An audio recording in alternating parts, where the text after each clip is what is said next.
Halo semuanya, kenalin nama aku Marsha.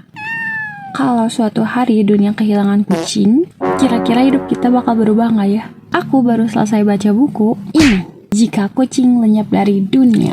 Awalnya aku kira ini cuma cerita tentang kucing, tapi ternyata buku ini lebih dalam dari apa yang aku bayangin. Tokoh utama di cerita ini adalah seorang pria yang hidup sendirian. Lalu suatu hari dia tiba-tiba divonis punya penyakit dan hidup dia gak akan lama lagi. Lalu muncul seseorang yang mengaku sebagai iblis dan nawarin kesepakatan aneh. Setiap kali dia menghapus satu hal dari dunia, dia bisa hidup 1 hari lebih lama. Awalnya dia menghapus suatu hal yang tidak penting kayak telepon, film, dan jam. Tapi semakin banyak yang hilang, dia mulai sadar kalau yang lenyap tuh bukan benda doang, tapi juga kenangan dan hubungan dengan orang-orang di hidupnya. Dan hidup di tokoh utama ini, ada satu makhluk kecil yang selalu menemani dia, yaitu seekor kucing. Bukan sekedar hewan peliharaan doang, tapi satu-satunya teman yang selalu ada di rumahnya, yang diam-diam membuat hidupnya tidak terlalu sepi. Kucing diceritain itu bukan sekedar karakter doang. Kucing tuh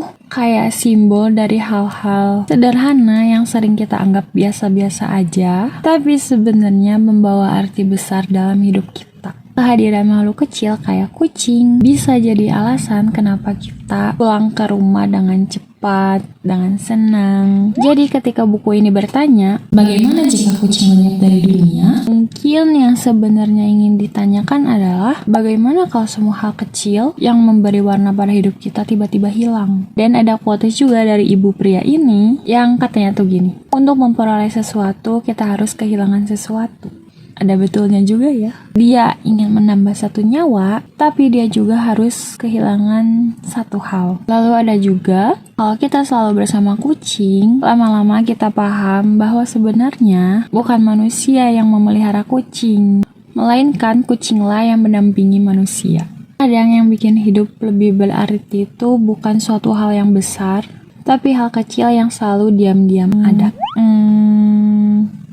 Ya udah sih gitu doang. Dadah.